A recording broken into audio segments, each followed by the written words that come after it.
어, 너무 교회를 잘 지어놨습니다.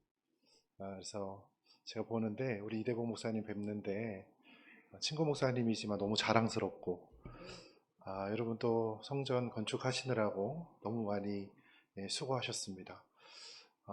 너무 이뻐요. 저는 사실 입당 때 못 왔어요. 교회 일이 있어서 못 와서. 근데 여러분 저는 여기 탑 했을 때 왔고요. 매트 쳤을 때 왔고요. 그리고 뼈대 만들었을 때 왔고요. 3번 왔어요. 이대원 목사 기도해달라 그래서 기도해주고 할렐루야. 그리고 갈비탕도 제가 사줬어요. 자기가 사준다 그러는 거를 제가 건축하시는데 힘들다. 내가 사주겠다. 그래서 사모님 포장도 해드리고 기억하셨으면 좋겠어요. 그렇게 이게 다 지어져 온 거는 사실 이렇게 입당한 지 1년여가 넘은 것으로 알고 있는데 처음 와서 너무 죄송스러운데 사실 제가 이번 연도에 작년에 저희 교회 새신자 정착이 너무 많아서 주일날 제가 움직이면 안 되겠다. 왜냐면 밥 먹고 바로 다 2시 뭐 3시 예배니까 막 움직여야 돼서 그렇게 하지 말고 이번 연도는 조금 주일날은 예배를 자제해야 돼서 그 예배 못 가겠다고 한 곳만 10곳이 넘거든요. 근데 이대복 목사님이 초청해 주셔서 제가 한 번도 안 튕겼어요. 아멘 했습니다. 할렐루야. 예, 그래서 왜냐하면 너무너무 감격스럽고 감사하고 너무너무 기뻐서 제가 목사님 초대해 줘서 너무 고맙습니다 하고 왔는데요. 여러분 먼저 소개하고 싶습니다. 저는 항상 어디를 가나 뭐 여러 이렇게 이력들이 있겠지만 저는 항상 이렇게 자랑스럽게 저를 소개하거든요. 저는 온세대 교회를 담임하고 있는 서태근 목사입니다. 이게 가장 자랑스러운 제 이름이거든요. 근데 오늘은 좀 다르게 소개하고 싶습니다. 이대복 목사가 가장 사랑하는 그리고 이대복 목사를 사랑하는 친구 목사 서태근 목사 인사드리겠습니다. 네, 감사합니다. 여러분 이제 우리 21일 동안 4분의 강사 목사님을 모시고 여러분들이 말씀을 듣고 같이 은혜를 나누는 시간으로 제가 알고 있는데요. 그 첫 번째 시간을 제가 맡게 되어져서 너무 영광이고 또 너무 감사합니다. 여러분 이렇게 생각하시면 돼요. 뒤에 제가 보니까 목승호 목사님, 여러분 그분은 목소리 자체가 은혜잖아요, 그죠? 할렐루야 뭐 이러시면서 저는 그거 못하고 저는 그렇게 못해요. 목소리가 이렇게 할렐루야 이렇게 안 되고 찬양도 잘 안 되고 그러는데 목소리 자체가 은혜고 인격 자체가 은혜인 분이 두 번째 시간 같이 하시고 또 3번째 시간 뵈니까는 뭐 김현희 목사님 말씀 안 드려도 아잖아요. 네, 뭐 영성으로나 뭐 실력으로나 뛰어난 강사 목사님 3번째 시간 하고 4번째 시간 또 놀라우신 담임 목사님께서 이렇게 말씀을 전하시고 그래서 저는 대충 하고 가면 되겠다. 그래서 오늘 이 시간에는 제가 어디를 가든지 어떤 정말 사랑하는 목사님 교회잖아요. 그래서 정말 사랑하는 마음으로 하나님 어떤 말씀을 전하면 좋겠습니까 하고 정말로 마음적으로 많이 준비했는데요. 정말로 우리 교회를 소개하는 어디 가나 첫 번째 하는 그 말씀을 전하는 것이 가장 좋겠다라는 마음을 주셔서 말씀을 전할 터인데 여러분 이 시간에 부족하지만 또 뒤에 계시는 기라성 같은 목사님보다는 못하겠지만 여러분 주의 종을 통해서 분명하게 주시고자 하시는 하나님의 음성이 있음을 믿으시고 여러분 이 말씀이 여러분들의 말씀 되셔서 여러분 이 루sek이 일어났던 놀라운 기적이 여러분들에게도 이 시간 일어나기를 주님의 이름으로 축복합니다. 여러분 이곳에 아무래도 여러분들 여러 문제 속에 아마도 뭐 경제적인 문제 또 육신적인 고난의 문제 질병의 문제 관계의 문제 여러 가지 문제들을 가지고 계시는 분들이 참 많이 계시리라고 믿습니다. 우리 교회 성도들도 보면 좀 이 시기가 정말 그런 것 같습니다. 안타깝습니다.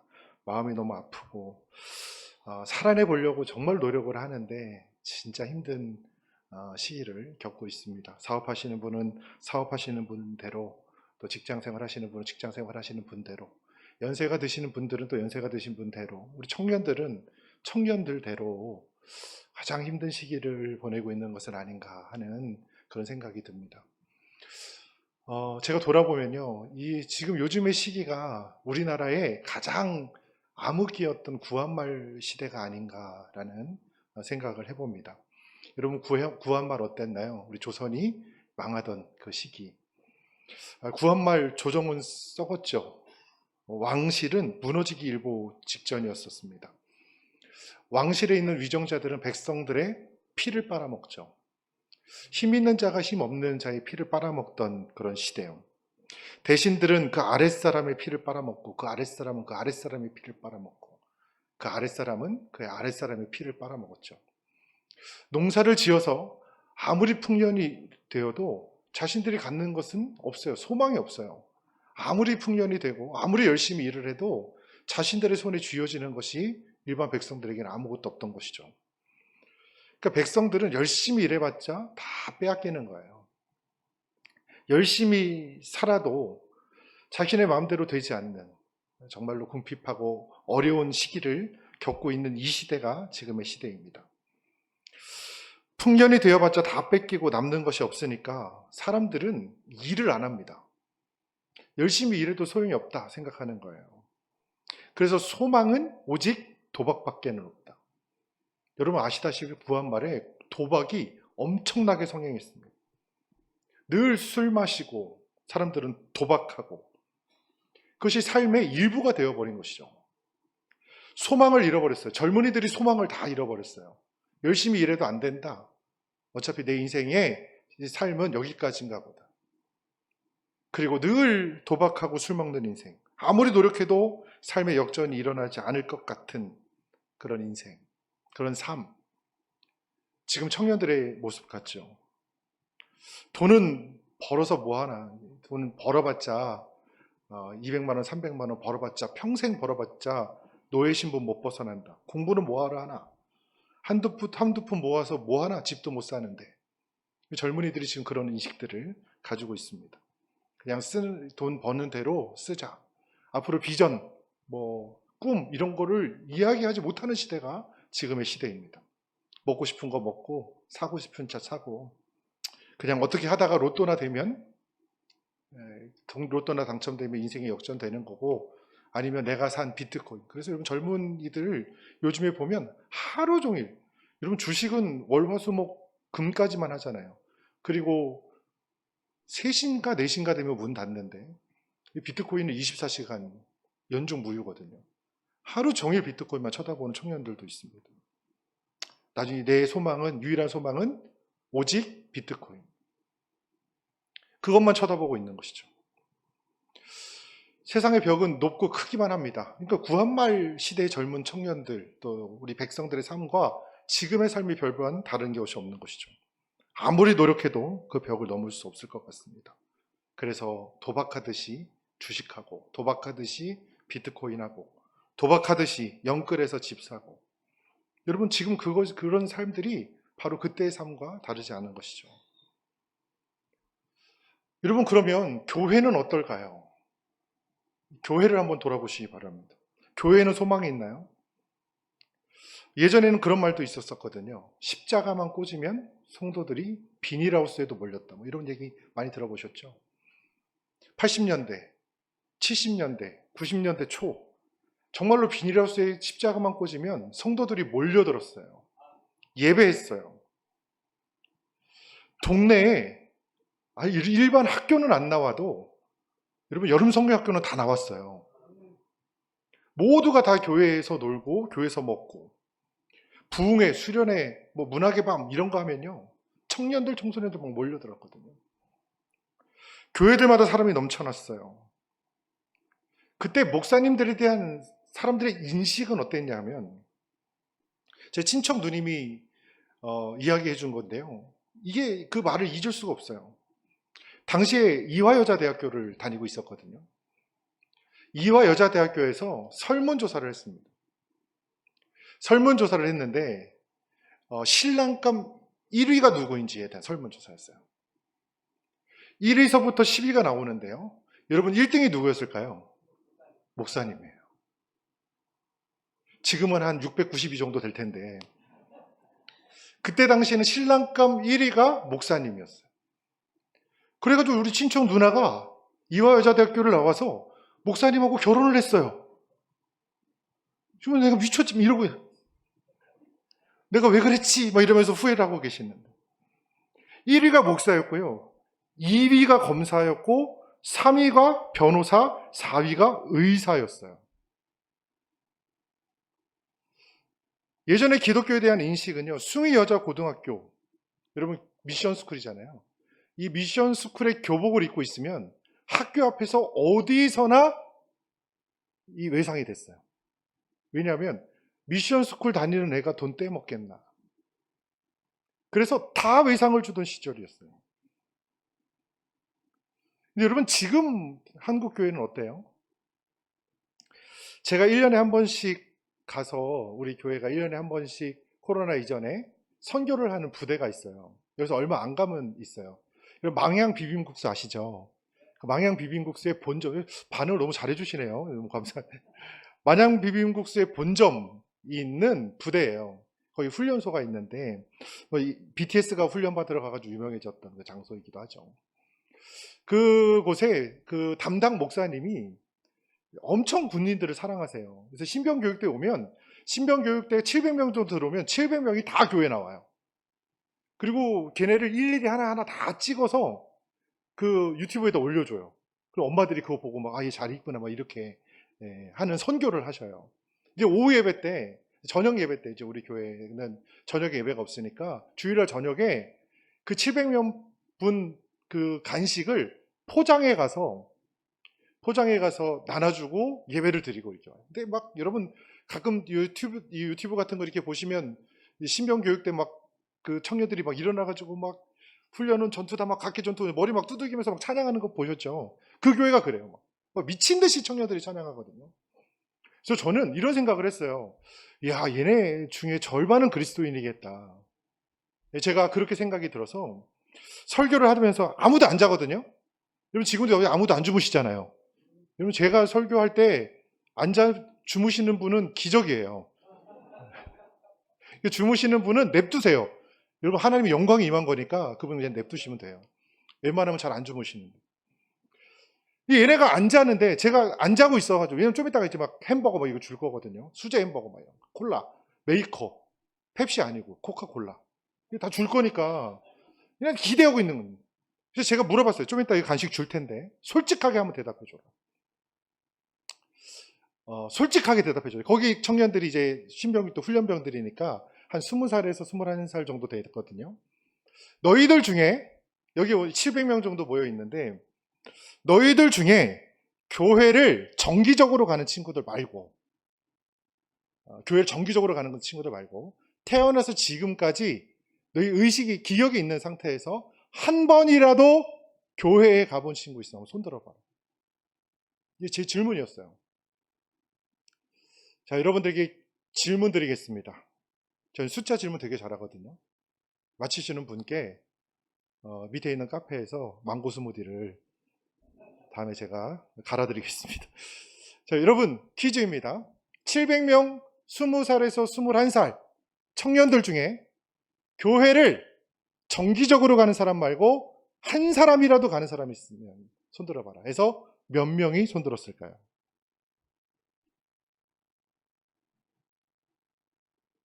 여러분 질문이었었습니다. 몇 명 정도 되실 거라 생각하세요? 대략적으로 예? 700명 중에 한 번이라도 교회 가본 사람 100명, 10명 정확하게 맞추셨어요. 비슷하게 맞추셨어요. 저는 절반은 손들 줄 알았거든요. 근데 15명이 손들어요. 어디 가서 내 설교 듣고 오셨는 모양이다. 이거 맞추신 교회가 별로 없는데 15명. 너무 충격을 받았어요. 정말로 정말 국군 장병 여러분 제가 간곡하게 부탁드립니다. 가보시면 꼭 손 들어주세요 했는데 15명. 제가 그 다음에 또 갔죠. 왜냐하면 이제 훈련병들은 바뀌잖아요. 6주마다 훈련하니까. 한 번 더 부탁했어요. 여러분들 중에 교회를 한 번이라도 가본 사람 있으면 손 들어봐라. 네, 그 정도 수준이에요. 여러분 교회에 대한 이미지는 상실했어요. 사람들은 이제 교회에다 소망을 두지 않는 것 같아요. 하나님이, 어떤 분은 이렇게까지 표현하시더라고요. 하나님이 촛대를 옮기셨다. 우리 대한민국에서 하나님이 촛대를 옮기셨다고까지 말씀하시기도 해요. 여러분, 우리는 어떻게 해야 되는 걸까요? 우리 오남소망교회 이렇게 예쁘게 교회 지어놨는데 어떻게 해야 될까요? 삶 속에 소망이 없고 교회에 소망이 없다고 얘기하는 시대에 우리는 어떻게 해야 될까요? 여러분, 이렇게 우리의 미래와 같이 암담한 미래를 경험한 한 여인이 오늘 성경에 나오게 됩니다. 그 여인의 이름은 룻이라고 불러요. 이 룻은 이 시어머니가 있었는데, 시어머니와 시아버지가 있었는데요. 이 시아버지의 이름이 엘리멜렉, 그 시어머니의 이름은 나오미라고 불러요. 이들은 어디 살고 있었냐면 베들레헴이라는 곳에 살고 있었어요. 아들 둘을 데리고 살고 있었죠. 말론과 기럐이라는 아들을 데리고 살고 있었습니다. 그런데 이 베들레헴에 흉년이 들어요. 이 흉년이 들어서 먹고 살기 위해서 모압이라는 이방 땅으로 이주를 하게 됩니다. 그리고 그곳에서 기럐과 말론이라는 이 아들이 결혼을 해요. 그래서 얻은 며느리가 바로 룻이라는 며느리예요. 근데 여러분, 분명하게 말씀을 드리지만 어렵다고 해서 그 땅을 옮기는 사람들, 오늘 어렵다고 해서 다른 곳으로 옮기는 사람들의 그 영광은 오래가지 못해요. 먹고 살기 위해서 떠났는데 그곳에서 남편 엘리멜렉이 죽죠. 그리고 두 아들이 죽습니다. 기럐과 말론이 두 아들이 죽게 돼요. 모든 것을 다 잃어버려요. 모든 것을 다 잃어버리던 나오미는 자기가 며느리들에게 해줄 수 있는 게 없어요. 그래서 다 잃어버린 이 나오미는 이제는 나는 이 모압 땅에서 죽기보다는 내 고향에 돌아가서 죽겠다. 베들레헴으로 돌아가겠다. 그러면서 이 며느리들에게 너희가 갈 길 가라. 그렇게 권하게 되죠. 그리고 이 며느리들에게 그냥 자유롭게 돌아가라고 두었는데 한 며느리는 자기의 고향으로 돌아갔지만 끝까지 어머니의 하나님이 내 하나님이 되십니다. 난 어머니와 함께 하겠습니다. 라고 쫓아온 여인이 있는데 그 사람이 룻이에요. 근데 이 룻이 베들레헴에 돌아왔는데 룻이 할 수 있는 일이 아무것도 없어요. 꿈을 꿀 수가 없어요. 왜냐하면 여인이었어요. 그리고 과부였어요. 여인이었고 과부였어요. 아무것도 할 수 있는 곳이 없어요. 여러분, 지금은 우리 여성들이 할 수 있는 범위가 굉장히 넓어졌죠. 저희 교회에도 부교육자가 3명인데 2분이 여성분이세요. 한 분이 전도사님이시고 한 분은 목사님이고 한 분은 남자 목사님이신데, 근데 요즘 여성 목사님, 여성 전사님 너무 잘하세요. 우리 교회에서도 막 사모님, 천사모님 너무 잘하시잖아요. 이대봉 목사님도 잘하시지만 보통 다른 교회 가면 이럴 때 막 아멘 되게 크게 하는데 우리 오남소망교회는 목사님 너무 잘하시잖아요. 사모님 너무 좋으시잖아요. 사모님 되게 열정적이고 잘하시는 것을 제가. 근데 당시에는 여인들이 할 수 있는 일이 없어요. 무슨 일을 할 수가 없어요. 과부예요.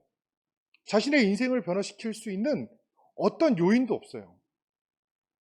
어머님과 함께 살겠습니다. 어머니 계시는 곳으로 따라가겠습니다. 라고 해서 따라왔는데 아무것도 이 여인이 할 수 있는 게 없어요.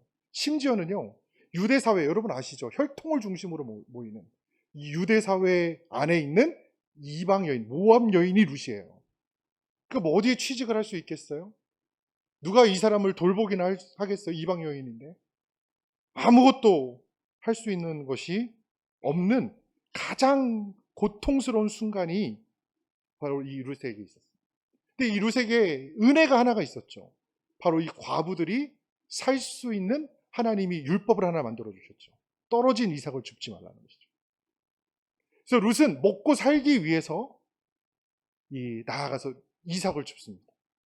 떨어진 이삭. 여러분, 흉년 가운데 떨어진 이삭을 줍는 거예요. 그 땅에 떨어진 이삭이 얼마나 되겠어요? 아침 일찍 나가서 저녁 늦게까지 주워봤자 어쩌면 한 줌 이삭밖에 안 될 거예요. 어머니랑 둘이 살기에 겨우 목숨이나 유지할 만큼의 양의 이삭이었겠죠. 근데 여러분, 룻은 자신의 삶을 포기하지 않았어요. 자신의 삶을 살아냈죠. 한 줌 이삭, 내가 나가서 아침 일찍부터 저녁까지 열심히 일해봤자 얻는 것은 한 줌 이삭이라 할지라도 나와 내 어머니가 살기 위해 내가 나가서 이삭을 줄게. 룻은 그렇게 살았습니다. 이런 비전이라는 게 있었을까요? 남편도 없어요.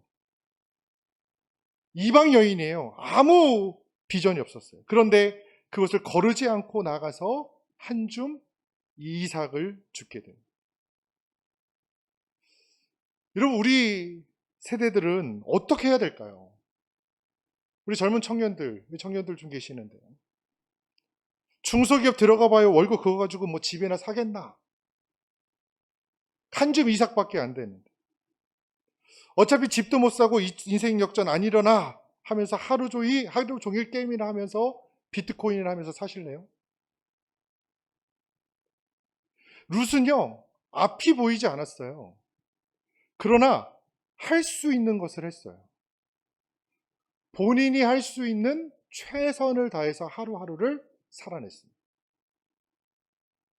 여러분, 그렇게 살아낼 때 하나님의 은혜가 나오미와 룻에게 임하여서 여러분, 나가서 이삭을 주울 때 그 현장에서 하나님이 보아스를 만나게 해주신 줄 믿으시기 바랍니다. 여러분, 이런 이야기가 있어요. 뭐 지연의 얘기 같은데, 어떤 청년이 매일 새벽에 나가서 기도했대요. 하나님 알려주시옵소서. 하나님 알려주시옵소서. 그래서 뭘 알려달라나? 목사님이 이렇게 귀를 봤더니 하나님 알려주시옵소서. 알려주시옵소서. 기도를 이렇게 끝까지 들어봤더니 이렇게 기도. 하나님 알려주시옵소서. 6개의 숫자를 알려주시옵소서. 로또 번호 알게 하여 주시옵소서. 하루도 안 쉬고 6개의 숫자를 알려달라고 기도하더래요. 근데 하나님이 너무나 놀랍게도 이 청년에게 나타나셨다 그러죠. 이 청년에게 나타나셔가지고 하나님이 이렇게 말씀하셨대요. 야, 이놈아, 로또라도 사고 기도해라. 여러분, 우리는 아무것도 안 하고 인생 역전이 일어나기를 기도해요. 우리의 삶을 포기한 듯이 다 내려놓고 우리의 삶에 보아스를 만나기를 기대한단 말이에요. 여러분, 움직이셔야 돼요. 여러분, 할 수 있는 일을 하셔야 돼요. 여러분, 그때 기적이 일어나는 거예요. 그때 보아스를 만나는 것이. 제가 우리 교회 소개를 좀 하겠다고 말씀을 드렸는데, 저는 하남에 있는 작은 교회를 위임받아서 갔습니다. 우리 교회는 제가 속해 있는 노회에 있는 교회였는데요. 그저 목사님이 아무것도 안 보시고 부교육자로 한 11년 한 교회에 있는 거 보고 교회 안 말아먹겠다 싶어서 저를 청빙하셨습니다. 저는 그래도 그 교회가 어느 정도 규모가 있는 교회인 줄 알았어요. 그래도 한 5, 60명 정도는 모이는 교회이다라는 소문을 듣고 청빙을 받고, 그래, 그렇게 교회 시작하면 되겠다라고 해서 교회를 갔죠. 근데 갔는데 사고 교회였어요. 우리 집사람하고 저랑 둘이 가서 정말 깜짝 놀랐습니다. 망월동에 있는 교회였는데, 여러분, 이 망월동이 지금 미사 신도시거든요. 신도시의 교회가 흡수됐어요. 한 60평 정도로 지어져 있던 교회가 흡수되면서 보상금을 받고 이제 나오게 됐죠. 나오면서 이제 구도심에 이제 월세를 좀 아끼겠다라고 해서 500에 30만 원짜리 지하 20평짜리로 이전을 하게 되었어요. 500에 30만 원짜리 그 교회를 이전했는데 인테리어 여러분, 이건 진짜 엄청난 교회. 제가 처음에 갔을 때 교회에 천장이 어느 정도였냐면, 이런 강단이 이렇게 올라왔는데 천장이 너무 낮아가지고요. 우리 성도들이 그런 얘기를 해요. 제가 천장에 올라갔을 때, 제가 설교할 때 이 천장에 제 머리 부딪힐까봐 되게 염려했대요. 제가 올라서면 2cm, 3cm도 안 남아요. 천장이 낮은 곳에 에어컨 없어요. 제가 7월 달에 갔거든요. 에어컨도 없었어요. 선풍기 4대 가지고 돌렸고요. 여러 가지 문제가 있어서 이곳으로 이 모든 성도들이 다 오지 못하고 한 50여 명 성도, 60명 정도 가까이 되는 성도들 중에 40명이 다 나갔어요. 거의 나가고 거동이 불편하신 어른들만 남아 계셨어요. 청빙 공동의회를 다시 했거든요. 이 목사님이 저를 두고 나가시면서 공동의회 회의록이 제대로 작성되지 않아가지고 제가 다시 해야 된다, 노회에서 다시 해야 된다라고 해서 이제 임시 당회장을 파송해서 공동회의를 다시 했는데, 모일 수 있는 사람, 왜냐면 공동회의 개회가 돼야 되잖아요. 모일 수 있는 사람 최대한 다 모여 해서 영혼까지 끌어모은 수가 16명이었어요. 1년의 예산은 한 1,800만 원 정도 되는 교회였고요. 그 16명이 투표해가지고, 여러분, 제가 그래도 이래봬도 만장일치로 모두가 다 찬성해 주셔서 그 교회 담임 목사가 됐습니다. 가서 정리해 보니까요, 왜 이렇게 연령대가 높아 보이지 하고 봤더니 평균 연령이 약 65세 정도 되는 그런 교회입니다. 근데 더 놀라운 일이 생겼어요. 제가 위임을 받고 교회 이제 목회를 시작하니까요, 연세 드신 어른들이 돌아가시기 시작해요. 제가 이름을 하나하나 다 불러드리면, 청건사님 소천 바로 한 달 되자마자 소천하셨고요. 신집사님은 요양원에 이제 80세 돼서 요양원 들어가서 돌아가시겠다 하고 요양원 들어가 보시고, 김집사님 소천하시고, 다른 교회 원로 목사님과 사모님, 다른 교회 원로 목사님 사모님이 잠깐 다니셨었거든요. 새로운 목사 부담될까 봐 나간다 그러고 나가시고. 여러분, 제가 교회에 와가지고 2달 동안 한 일이 장례를 4-5 번을 치렀어요. 그리고 나서 딱 남으신 분이 몇 명이냐면 8명. 예. 평균 연령은 그래도 막 90세 되신 권사님 돌아가시고, 89세 되신 권사님 돌아가시고, 80세 되신 권사님 요양원 가시고 뭐 이러니까 평균 연령은 좀 올라가대요. 여러분, 이게 아주 오래된 얘기가 아니라 2013년도 얘기예요. 그리고 그때도 교회는 어렵다고 했습니다. 전임 목사님하고 제가 방금 말씀드린 다른 교회 원로 목사님하고 사모님이 교회에 잠깐 나오셨다 그랬잖아요. 그 목사님하고, 야, 서 목사 밥 사줄게, 밥 먹자. 그리고 밥을 먹고 나서 이분들이 저한테 이렇게 얘기하시더라고요. 여러분, 저는 그 말을 토시 하나도 놓치지 않고 제가 기억해요.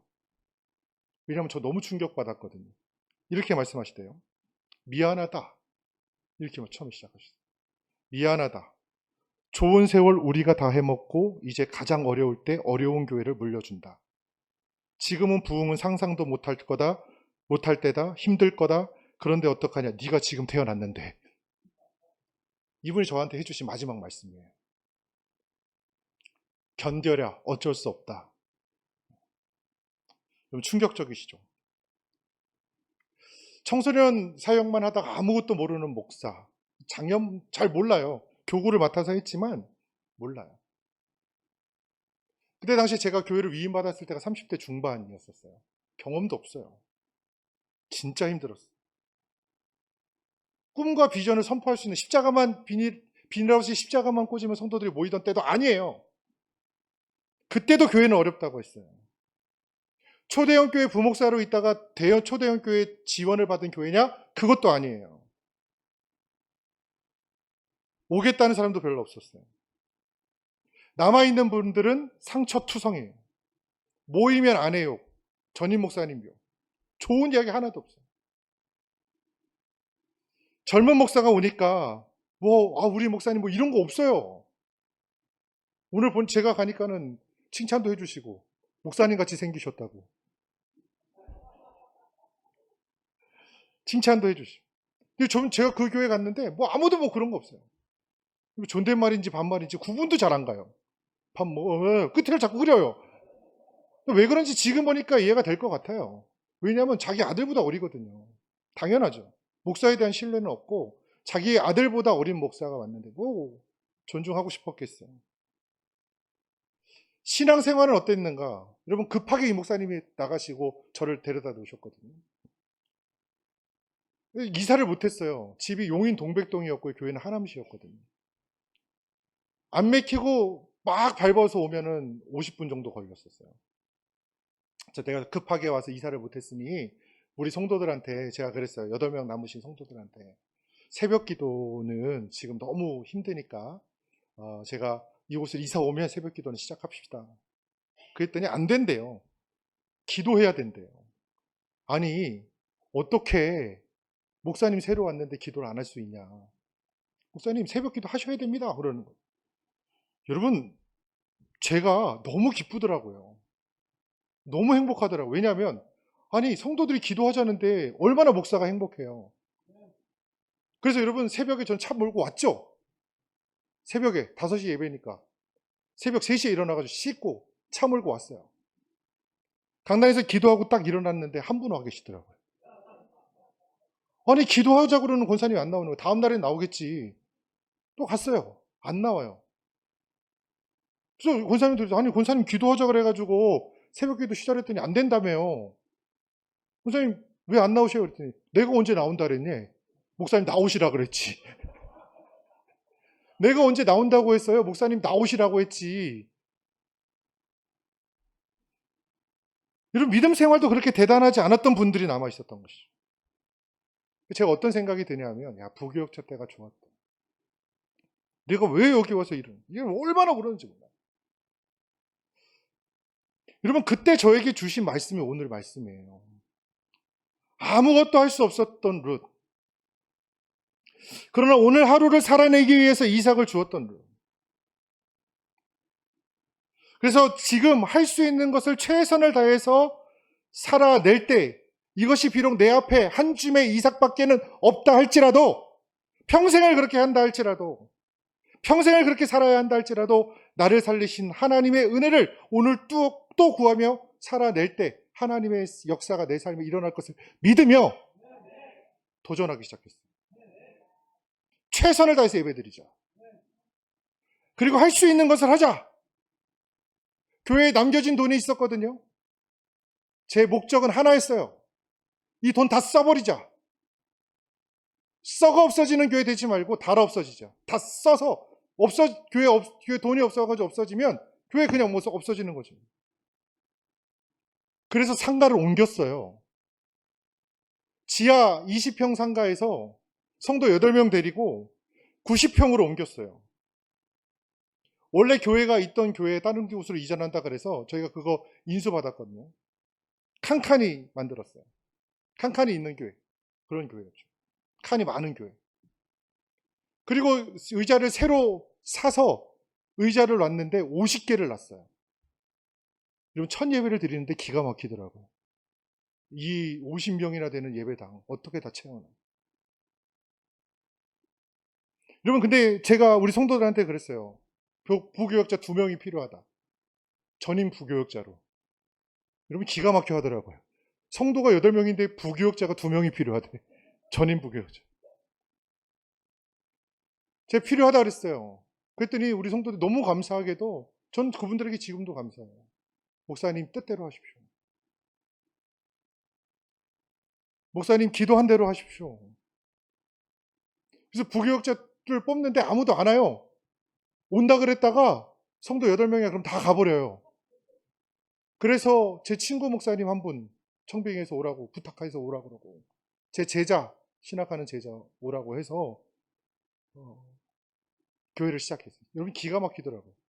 교회가 이렇게 2줄인데 한쪽 줄은 성도 8명, 한쪽 줄은 부교역자랑 부교역자님 사모님에서 7명, 8명. 비슷해요. 부교역자랑 성도 수랑.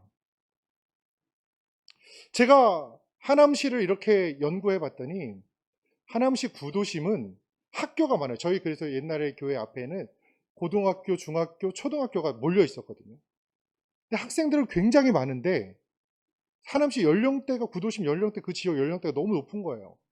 그래서 왜 이렇게 높나 하고 연구를 해봤더니 편부모 가정인 거예요. 이쪽으로 다 학교는 보내고 애들 학교 끝나면 할머니 할아버지 집에 가게 하는. 그래서 교회 컨셉을 뭐로 잡았냐면 교회 와서 놀자. 놀이터 같은 교회. 여러분 놀이터 옛날에 여러분 어떻게 하셨어요? 여러분 놀이터에 누가 오라 그래서 오는 거 아니잖아요. 시간 정해놓고 만나지 않잖아요. 그냥 학교 끝나면 가보면 친구가 있고 그러다 보면 다방구하고 뭐 그런 술래잡기 하고 우리 놀이터 아니에요? 학교 끝나고 자연스럽게 교회를 오는 교회를 만들자. 그래서 편부모 가정, 목회자 가정 무료로 가르쳐 준다. 그래서 미술 잘하는 전사님 모시고 또 실용음악 잘하는 목사님 모시고 우리 아내 피아노 치고 해가지고 그거 가르쳐 줄 테니까 와라. 그리고 10주에 5만 원. 다른 사람들은 편부모 목회자 가정은 무료. 그리고 그렇게 뽑았어요. 그렇게 해서 전단지를 뿌렸어요. 여러분 몇 명 왔을까요? 두 번째 숫자 퀴즈. 예, 한 명 왔어요. 아줌마 한 명이 왔어요. 저는 그때 그 장면을 잊을 수가 없어요. 아줌마 한 명이 기타를 배우겠다고 왔는데 그 기타를 치는 아줌마 앞에 담임 목사인 저, 부목사님 한 분, 전도사님 세 분이 앉아가지고 이렇게 보고 있어요. 그리고 물 마시고 싶다 그러면 물 갖다 드리고 할 일이 없으니까 뭐 신방할 데도 없어요. 성도 8명인데 뭘 하겠어요. 물 갖다 주고 손톱이 부러진 거다. 이거 어떻게 해요? 막 손톱 깎아드릴까요? 막 이러고. 근데 그 아줌마가 동네 스피커인 거예요. 그 아줌마가 소문을 내줘서 몇 개월 만에 문화센터 자리가 다 차고 대기 상태에 이르게 되죠. 사람들이 몰려들기 시작해요. 그러면서 자리가 조금씩 채워지대요. 새벽기도 끝나고 집에 가는데 우리는 연세 드신 권사님들이 계시잖아요. 아침에 할 일이 없어요. 근데 이렇게 학교 앞에 등교하는 애들을 이렇게 보고 있는데 여러분 저는 늘 학교 다닐 때 배고팠거든요. 목사님 좀 길어진데 괜찮아요? 괜찮아요? 여러분 괜찮으세요? 네, 15분 감사합니다. 늘 배고팠거든요. 이런 표정이 너는 그랬겠지 뭐 이런 표정. 근데 얘네들 아침도 안 먹고 이렇게 군대 끌려가는 군인 마냥 그렇게 가는 거예요. 그래서 마음을 주시더라고요. 하나님이. 빵 나눠줘. 아침 나눠줘라. 그래서 새벽 기도나 권사님들한테 얘기했어요. 아침에 등교하는 애들 빵 구워서 나눠주면 좋겠다. 권사님들도 아멘 하시더라고요. 지금은 푸드카가 움직이는데 그때 당시에는 막 후라이팬 들고 전기포트 들고 막 테이블 들고 학교 앞에 가서 다 나눠줬어요. 자, 여기서 세 번째 숫자 퀴즈. 600명, 하루에 600명. 목요일, 일주일에 한 번씩 하루에 600명씩 6년을 한 번도 안 쉬고 했어요. 여러분 퀴즈. 몇 명이 빵 먹었다고 교회 왔을까요? 이 교회는 뭐 질문에 대답을 잘 안 하시는. 몇 명 정도 왔을까요? 3명. 30명? 검사예요. 집사님이세요? 네. 청년이야, 검사예요. 이제 눈이 나빠가지고 청년이시네. 30명. 또 50명. 600명씩 6년 동안 했는데 50명. 네. 또 없어요? 300명. 300명이요. 감사합니다. 장로님. 역시 장로님 포부가 원암소망교회 장로님 포부가 대단해. 여러분 정답 드리겠습니다. 한 명도 안 왔어요. 빵 먹었다고 교회 오는 한 명도 없어요. 그런데 여러분 학교에 변화가 일어나기 시작해요. 학교에 기도 모임이 시작되기 시작하고요. 선생님들이 신호회가 조직이 되기 시작해요. 할렐루야.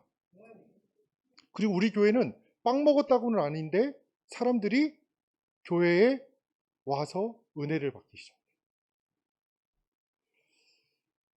여러분 우리는 이거 빵 먹었다고 교회 하나도 안 오는데 이거 왜 해야 돼?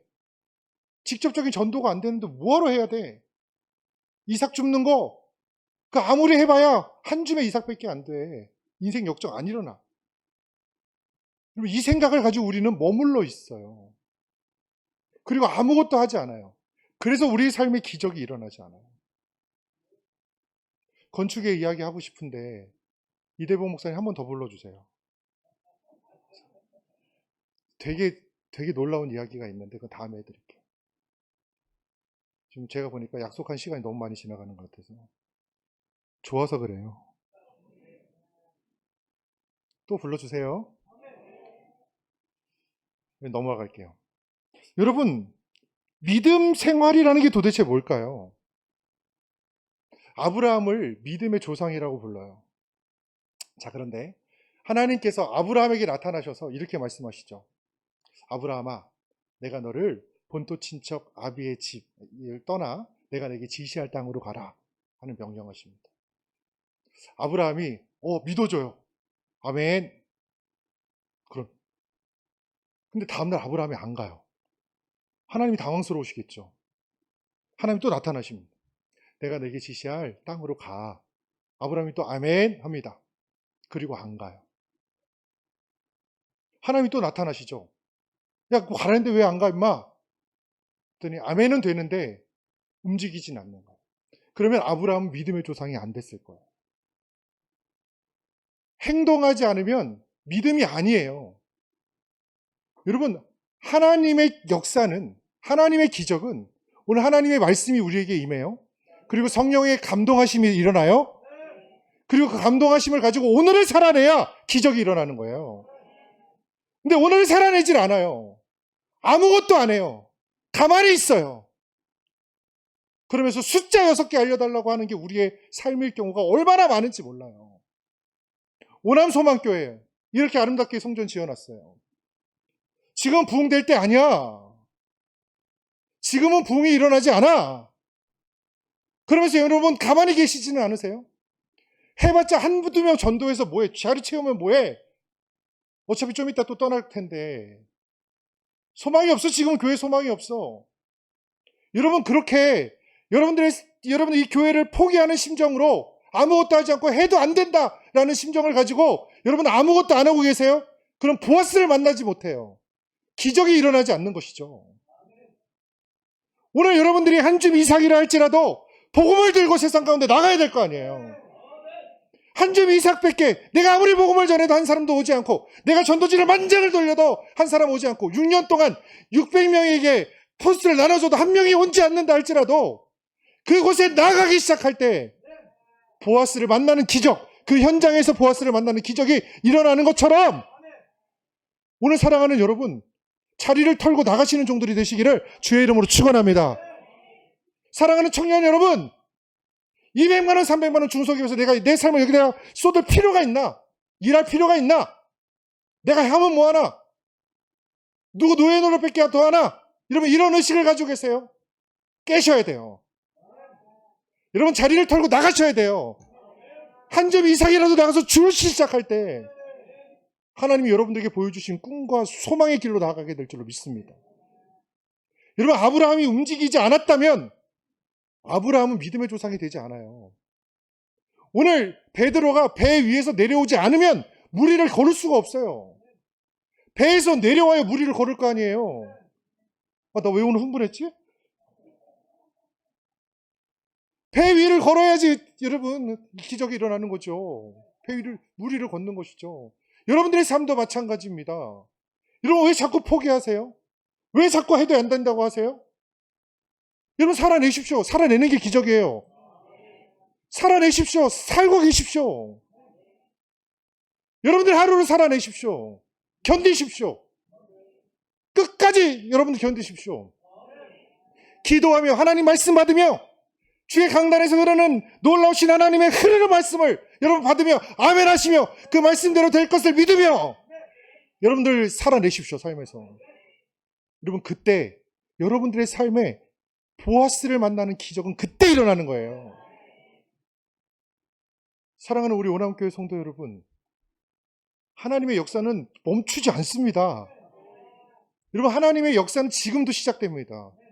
이스라엘 백성들을 출애굽시키시고 홍해를 가르신 하나님의 역사는 그 하나님은 지금이나 그때나 지금이나 동일하신 하나님이시고 그곳을 마른 땅으로 걷게 하시며 반석에서 물을 내신 하나님은 그때 하나님이 지금의 하나님이시며 40년 동안 광야를 돈다 할지라도 그 신발이 헤어지지 않고 그 옷이 헤어지지 않도록 인도하신 하나님의 역사는 지금도 시작되고 계속되고 있고 오늘 불기둥과 구름기둥으로 인도하시며 메추라기와 만나로 먹이신 하나님은 지금도 그 일을 이루신 하나님이시고 동일하게 하나님의 역사는 여러분들의 삶 속에 그렇게 일어납니다.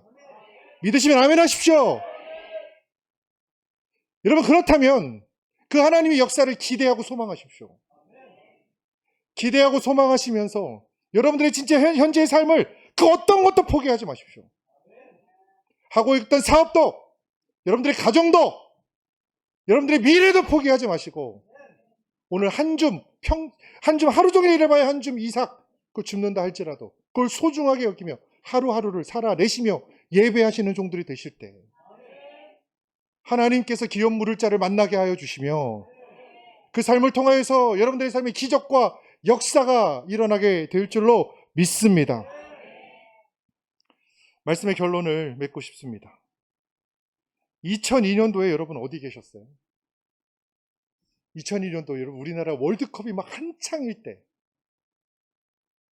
저는 청년들하고 같이 월드컵 경기장에 여기 올림픽 공원에 가서 봤어요. 송파에 있는 교회거든요.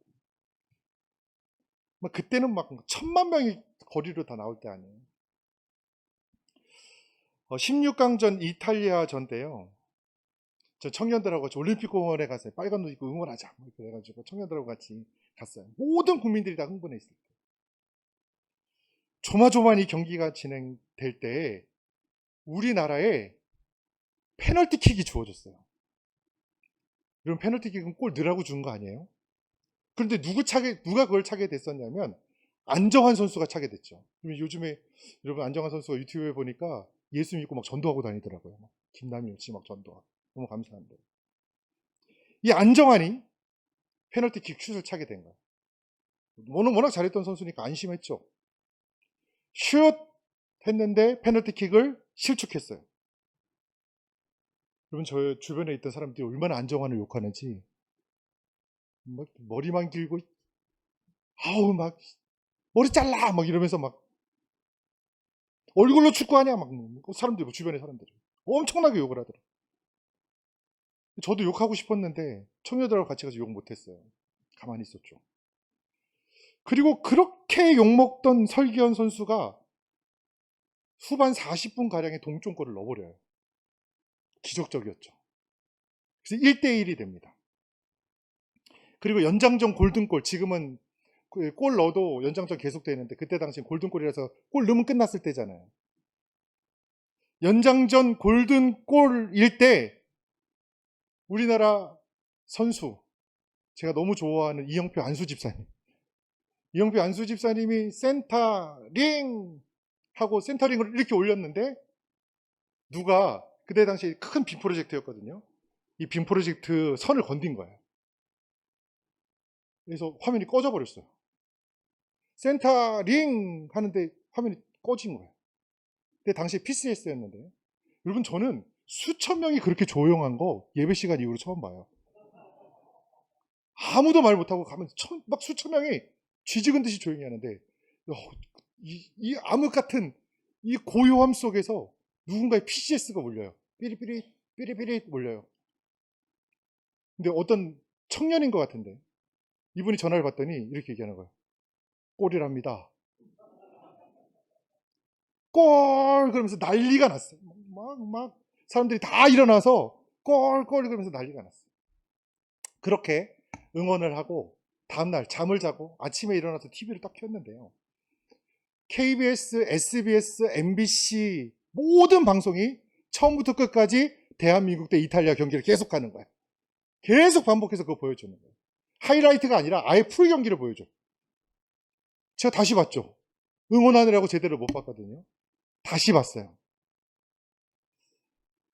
보는데 안정환 선수가 페널티킥 찼어요. 여러분 제가 욕했을까요? 여러분 욕했을까요? 안 했을까요? 실축했을 때 욕 안 하죠. 저는 이렇게 생각했어요. 안정환, 너 지금 실축하지만 너 골든골 넣을 거야? 저는 알고 있는 것이죠. 재방송을 보면서 저는 즐기면서 봤어요.